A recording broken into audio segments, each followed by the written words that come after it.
સૌને મારા નમસ્કાર. મારું નામ ચૌહાણ આશીષ સતીશ કુમાર છે.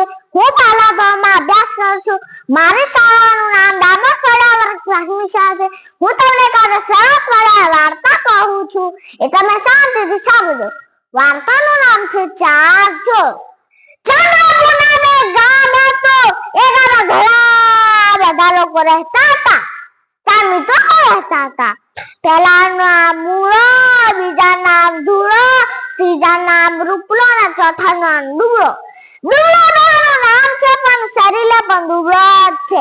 આખો દિવસ ગામનો ચોરે બેસીને વાતો જ કરે, ગપ્પા મારે. એક દિવસ ગપ્પા મારતા હતા ત્યારે ચારે મિત્રોની પત્નીઓને કહે છે કે તમે આખો દિવસ બગાડો છો, પછી કામ ન કરતા નથી. આપણા છોકરા ભૂખ્યા મરે છે. એ બરાબર કામ લઈને જતી રહ્યો. પછી પેલા ત્રણ મિત્રો તો નીચે માથું ઘાલીને બેસી ગયા. પછી મૂળો કહે, કેમ નિશાન બેઠો છો? આટલી વારમાં કઈ નિશાન આવે છે? મારી પાસે એક ઉપાય છે, હું તમને કહું. મૂળો કહે, હા કહો ને મારા કહો.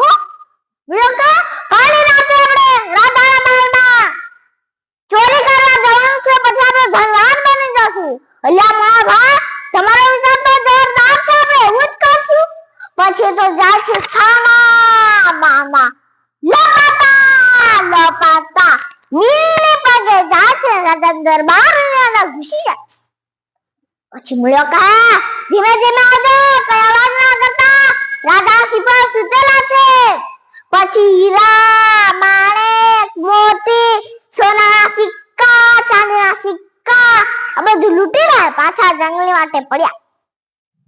જંગલમાં આવીને મૂળો કહે, આપણે આટલું બધું ધન ક્યાં મૂકશો? અને રાજા સિપાહીને ખબર પડી જશે તો આપણને ફાંસી ચડાવે.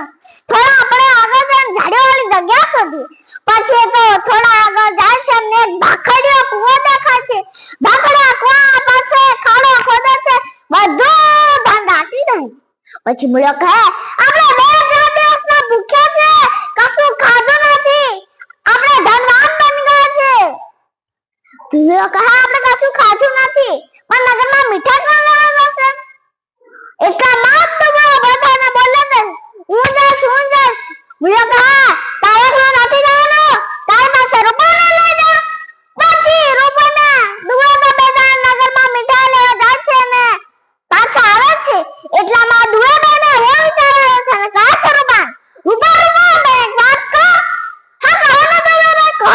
દુબળો કહે કે આપણે આટલા બધા ધન પાછું તો ઓછો ને પેલા બે મારી નાખે. ઓલિયા દુબળા ભાઈ, તમે તો મને દાન વાત કરી દીધી, પણ મારવા કરી દે. મારવાનું તો સહેલું છે રૂપા.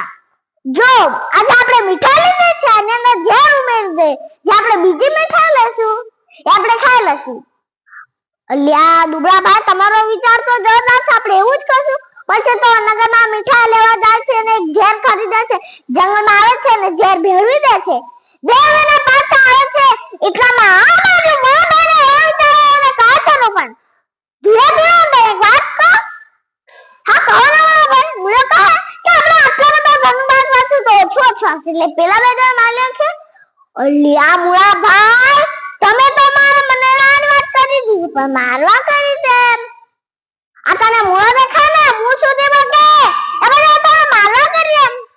જો મારવાનું તો સહેલું છે, આપણે એમને કહેવાના ભાખડા કુવાનું કઈ કહેવાના, પછી જેવા થશે એવા આપણે એમને ધક્કો મારીને પાડી દેશું. એટલે મોળા ભાઈ, તમારો તો વિચાર તો જોરદાર છે, આપણે એવું જ કરશું. પછી દુબળાના રૂપા તો ફટાફટ આવે છે ને મૂળાને ધોળા કહે, નગરમાંથી મીઠાઈ લઈને આવીને જો આ ભાખડા કુવાનું તો કઈ કહેવાના છે.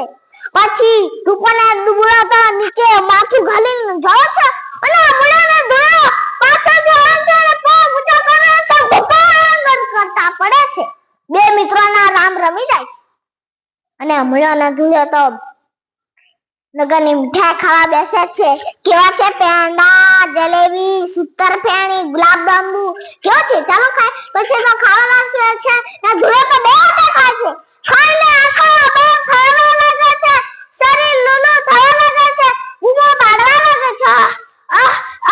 ચારે મિત્રોના રામ રમી જાય છે.